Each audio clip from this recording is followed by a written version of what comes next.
لغتي عربية حسبي بأنك منطقي রমাদান উপলক্ষে ইনসাইটস এর বিশেষ আয়োজন তারাবির সালাতে কোরআনের বার্তা। আজ শুনছেন 17তম তারাবির পঠিতব্য অংশ থেকে কোরআনের বার্তা।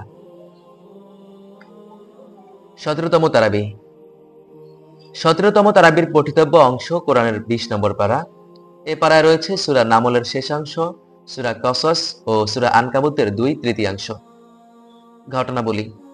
সূরা কাসাসের শুরুতেই মুসা আলাইহিস সালাম এর ঘটনার বিস্তারিত বিবরণ এসেছে। বনি ইসরায়েলকে দাস বানিয়ে তাদের উপর নিষ্ঠুর নির্যাতন চালাতো ফেরাউন।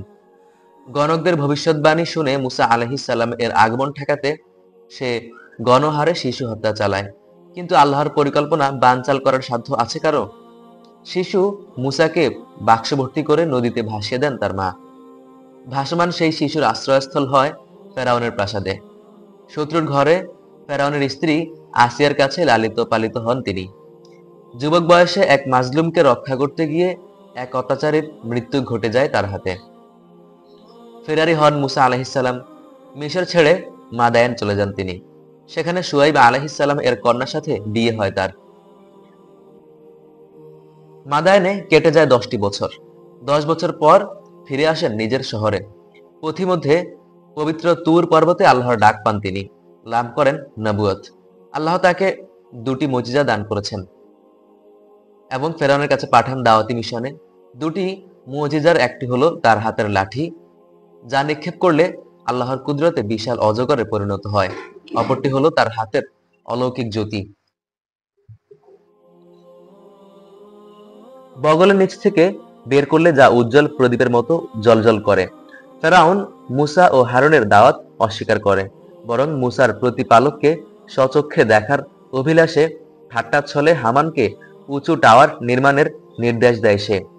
ঔদ্ধত্যের কারণে অনুসারী সহ ফেরাউন সমুদ্রে ডুবে ধ্বংস হয়।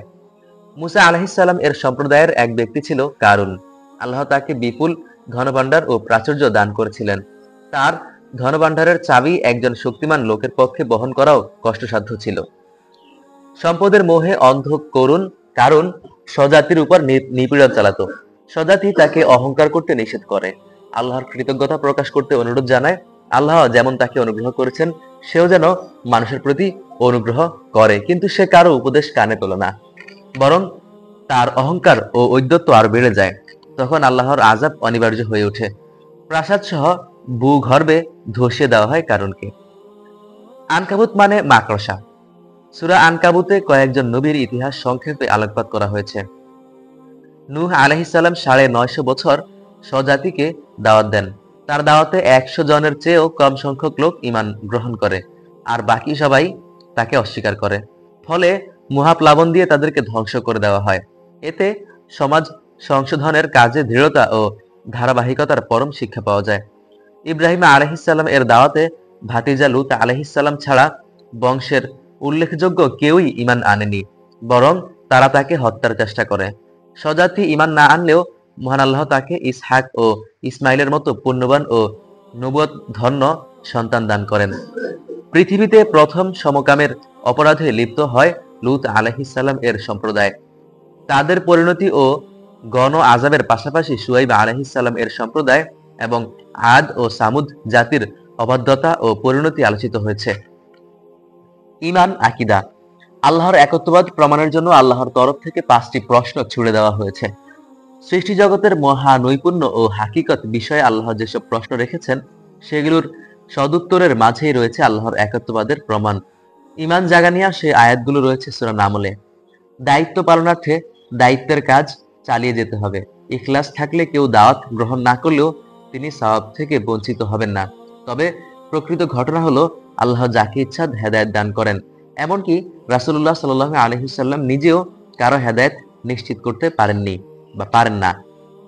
আদেশ: আল্লাহর উপর ভরসা করা, আল্লাহ প্রদত্ত অর্থ সম্পদ আল্লাহর নির্দেশিত পথে ব্যয় করে আখিরাতের নিবাস লাভের চেষ্টা করা, মানুষের প্রতি অনুগ্রহ করা, মানুষকে আল্লাহর দিকে আহ্বান করা, পিতা মাতার সাথে সদ্ব্যবহার করা, আল্লাহর ইবাদত করা, আল্লাহকে ভয় করা, একমাত্র আল্লাহর কাছে রিজিক অন্বেষণ করা, আল্লাহর কৃতজ্ঞতা প্রকাশ করা। নিষেধ: কাফির মুশরিকদের ব্যাপারে দুঃখ না করা এবং তাদের চক্রান্ত কুণ্ঠিত না হওয়া, অতি উল্লাসী না হওয়া, জমিনে ফাসাদ সৃষ্টি না করা, কাফিরদেরকে সাহায্যকারী না হওয়া, মুশরিকদের দলভুক্ত না হওয়া, আল্লাহ ছাড়া অন্য উপাস্যের কাছে প্রার্থনা না করা, পাপ ও গুনাহের কাজে পিতা মাতার আনুগত্য না করা। দৃষ্টান্ত: আল্লাহর পরিবর্তে যেসব প্রতিমা বা সৃষ্টিকে মানুষ পূজনীয় মনে করে এবং তাদের উপর ভরসা করে, তাদের দৃষ্টান্ত দেওয়া হয়েছে মাকড়সার জালের মতো। মাকড়সার জাল হলো সবচেয়ে ঠুনকো ও দুর্বল ঘর। মাকড়সা যেমন দুর্বল ঘরের উপর ভরসা করে, আল্লাহর সঙ্গে শিরককারীরাও দুর্বল উপাসকের উপর ভরসা ও উপাসনা করে। পার্থিব জীবনের হাকিকত: পৃথিবীতে যত সম্পদ ও উপকরণ রয়েছে সবই পার্থিব জীবনের পুঁজি ও শোভা মাত্র। আখিরাতে মহান আল্লাহ তাআলা যে নিয়ামত রেখেছেন সেগুলোই হলো প্রকৃত ও শ্রেষ্ঠ নিয়ামত। সেই নিয়ামতই স্থায়ী। কিয়ামতের বিশেষ আলামত: কিয়ামতের বৃহৎ পূর্বাভাসগুলোর সর্বশেষ আলামত হবে দাব্বাতুল আরদ বা ভূমি থেকে বের হওয়া বিশেষ প্রাণী। সূর্য পশ্চিমে উদিত হলে এই প্রাণীর আবির্ভাব ঘটবে। তাওবার দরজা তখন বন্ধ হয়ে যাবে। সেই অলৌকিক প্রাণী মানুষের সাথে কথা বলবে এবং মুমিন ও কাফিরদের নাকের উপর প্রত্যেকের পরিচয় সেটে দেবে। মহাপ্রলয়ের পূর্ব মুহূর্তে সিংহায় ফু দেওয়া হবে। তখন আকাশমণ্ডলী ও পৃথিবীতে যারা আছে সবাই দিশেহারা হয়ে পড়বে।